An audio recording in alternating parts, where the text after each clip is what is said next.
You know, this episode didn't really accomplish anything, but yet I kind of enjoyed it. Well, to answer your question, alrighty guys, it is Quaman here today giving you my episode 83 review of Dragon Ball Super, and there's a lot of stuff to talk about today. So, to give you a general scheme of what I thought of the episode, I feel like this episode was obviously a slice of life moment for Vegeta and Bulma, where they're obviously, allowing Bulla to be brought into this world.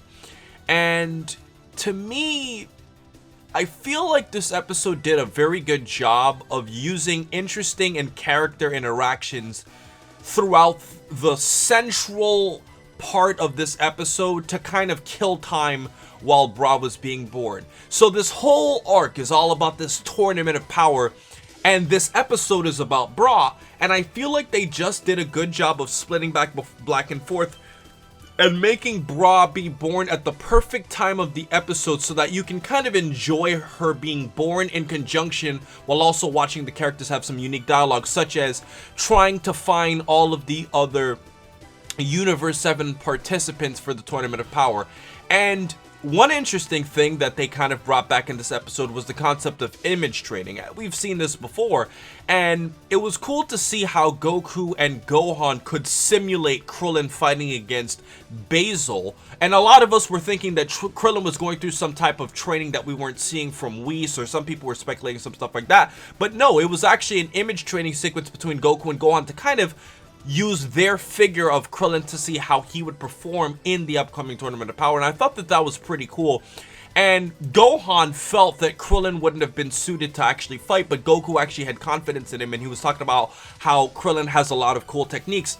And it kind of brought me to that little mini-series I had right now where I was talking about 5 ways Krillin can help win the Tournament of Power, because Krillin does have some unique energy attacks in conjunction with the fact that with his solar flare, with his ability to shoot so many ki blasts at so many multiple flows, Krillin could be a viable asset if power isn't the only factor, which is obviously what they were talking about in the episode itself. And they were also talking about Master Roshi, as I've also mentioned before, and how he also has some cool techniques that could be used throughout the episode. So it kind of made me wonder that this is the one time in Dragon Ball where the uber super characters are not going to be as valuable as they were in the past, which makes this arc way more anticipating than all of the other arcs that we've had thus far. Now, some cool things I noted with Vegeta have to be his sequences while everybody was holding baby pandas. You see him kind of just getting there grumpy, and every time somebody did something that kind of irritated him, he just went blue. Like it was kind of like a form of imagery to show Vegeta going blue to illustrate how he's feeling on the inside. But to me, where I really lost it in this episode would have to be when Yamcha came around out of nowhere, and he was acting to himself and saying, well, I should probably come into this scene all cool and stuff, because that's how it should be in this Tournament of Power, and they're gonna really want me and stuff like that, like he's some celebrity. And Vegeta's just kind of like sitting there like not really impressed with Yamcha. And the parallel that I found in this episode that has to be analyzed would be Yamcha's interaction with Bulma. Now, Bulma just gave birth to another child, and Yamcha's literally holding that baby as if it was his own, right?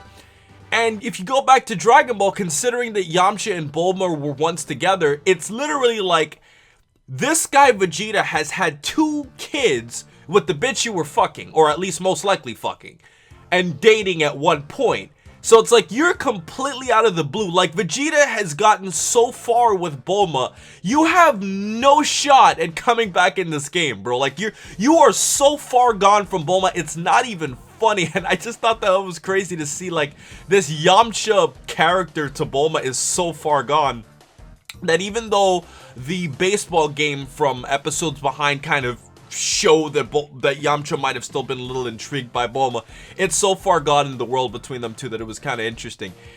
And, as far as Goku throughout this episode, I feel like he seems so excited for this tournament that it's actually kind of getting annoying now. And I can understand how Beerus is feeling about this, because when you look at Goku specifically, Goku's so excited to be in this tournament with all of these characters that are obviously going to be competing from all these universes, and yet he's picking these characters that he knows so well instead of trying to venture out throughout the universe and find other strong fighters.